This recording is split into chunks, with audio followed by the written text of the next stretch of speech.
അതുല്യയുടെ മരണത്തിൽ ഭർത്താവ് സതീഷിനെ ജോലിയിൽ നിന്ന് പിരിച്ചുവിട്ടിരിക്കുന്നു.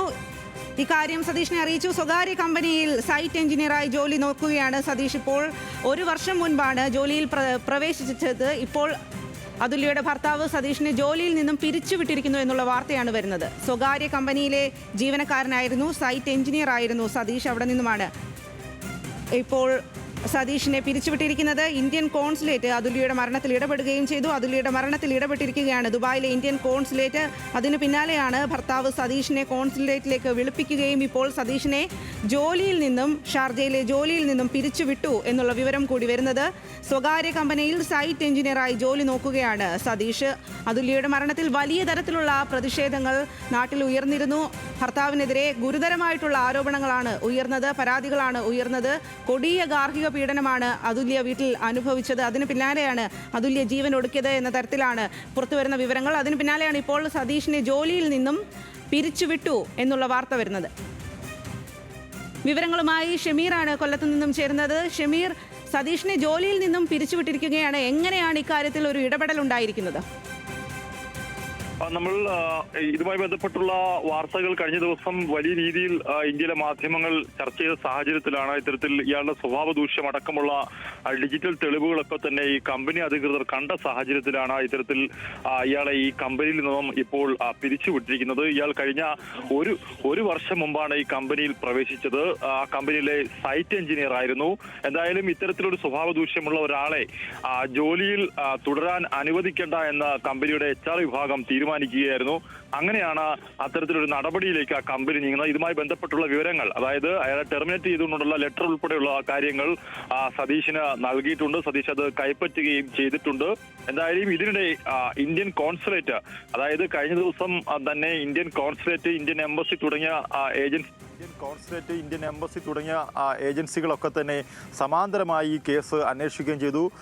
NK പ്രേമചന്ദ്രൻ MP യുടെ ഓഫീസ് ഇതുമായി ബന്ധപ്പെട്ടൊരു കത്ത് കഴിഞ്ഞ ദിവസം വിദേശകാര്യ മന്ത്രിക്ക് നൽകുകയും ചെയ്തു. ഈ സാഹചര്യത്തിൽ ഇന്ത്യൻ കോൺസുലേറ്റ് ഇന്ന് രാവിലെയോടുകൂടി ഈ വിഷയത്തിൽ ഇടപെടുകയും ചെയ്തു. ഇന്ത്യൻ കോൺസുലേറ്റ് അധികൃതർ സതീഷിനെ കോൺസുലേറ്റിലേക്ക് വിളിപ്പിച്ചിരിക്കുകയാണ്. സതീഷ് ഇപ്പോൾ കോൺസുലേറ്റിലാണ്, ദുബായിലെ കോൺസുലേറ്റിലാണ് ഉള്ളത്. എന്തായാലും ഈ സംഭവവുമായി ബന്ധപ്പെട്ടുള്ള വിശദാംശങ്ങൾ സതീഷിൽ നിന്നും ചോദിച്ചറിയേണ്ടതുണ്ട്. അതുകൊണ്ടാണ് സതീഷിനെ ഇത്തരത്തിൽ ഈ കോൺസുലേറ്റിലേക്ക് വിളിച്ചു വരുത്തുകയും ചെയ്തത്. എന്തായാലും അയാളെ ജോലിയിൽ നിന്ന് പിരിച്ചുവിട്ടിരിക്കുന്നു. നല്ല മുന്തിയ ശമ്പളം, നമുക്കറിയാം കഴിഞ്ഞ ദിവസം തന്നെ സതീഷ് മാധ്യമങ്ങൾക്ക് മുമ്പിൽ പറഞ്ഞത് 2.5 ലക്ഷം രൂപ, 2 ലക്ഷം രൂപയെന്നാണ് ചില മാധ്യമങ്ങൾ എനിക്ക് ശമ്പളം കിട്ടുന്നത് എന്ന് പറഞ്ഞത്. പക്ഷേ എനിക്ക് 2.5 ലക്ഷം രൂപ ശമ്പളം കിട്ടുന്നുണ്ട്, പക്ഷേ ഈ പണം മുഴുവനും ഭാര്യ അതുല്യാണ് ചിലവഴിച്ചതെന്നൊക്കെ അയാൾ വലിയ ന്യായങ്ങൾ ഇത്തരത്തിൽ കഴിഞ്ഞ ദിവസം മാധ്യമങ്ങളിൽ പറയുമൊക്കെ ചെയ്തു. എന്തായാലും ആ കമ്പനി അധികൃതർ ഇതുമായി ബന്ധപ്പെട്ട് ഇയാളെ ഡിജിറ്റൽ തെളിവുകൾ ഉൾപ്പെടെ പരിശോധിച്ച ശേഷമാണ് ഇത്തരത്തിലൊരു നടപടിയിലേക്ക് നീങ്ങിയത്.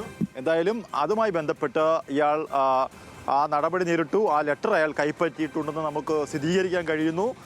ഇപ്പോൾ ഏറ്റവും പുതിയ വാർത്ത അതിൽ ഉണ്ടാകുന്നത് ഇന്ത്യൻ കോൺസുലേറ്റ് ഈ വിഷയത്തിൽ അതുല്യയുടെ മരണത്തിൽ ഇടപെട്ടിരിക്കുന്നു. കോൺസുലേറ്റിലേക്ക് ഇത്തരത്തിൽ സതീഷിനെ വിളിപ്പിച്ചിരിക്കുന്നു. ഇനി തുടർ നടപടികൾ എന്തൊക്കെയാണെന്നുള്ളത് വരും മണിക്കൂറുകളിൽ നമുക്ക് വ്യക്തമാകും. സംഗീത.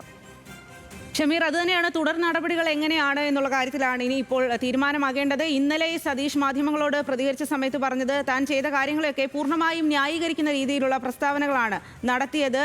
എന്നാൽ ഇപ്പോൾ സതീഷിനെ പിരിച്ചുവിടുന്നു എന്ന് പറയുമ്പോൾ സതീഷ് ചെയ്ത കുറ്റകൃത്യങ്ങളിൽ അത്രമാത്രം വ്യക്തതയുണ്ട് എന്നുള്ളതല്ലേ. ഇപ്പോൾ കോൺസുലേറ്റിന്റെ ഒരു ഇടപെടൽ കൂടി ഉണ്ടാകുന്ന സാഹചര്യത്തിൽ ആ തുടർ നടപടികൾ അതേ ഗൗരവത്തോടു കൂടി തന്നെ മുന്നോട്ട് പോകുമെന്ന് പ്രതീക്ഷിക്കാമോ?